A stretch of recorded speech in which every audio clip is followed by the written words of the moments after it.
ఏ బాటైనా పర్వాలేదంట, సమయంతో సాగటమే మన సింపుల్ సిద్ధాంతం.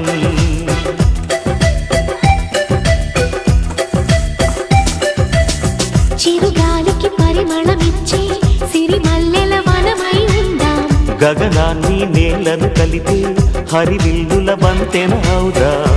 ఆనందం అంటే అర్థం మనమందా, ప్రతి పూట పాటై సాగే హుషారు సరిగమలో. ఎన్నో ఎన్నో రాగాలుండే సంగీతం కాదా, చల్లకి నవ్వుల కేరింత.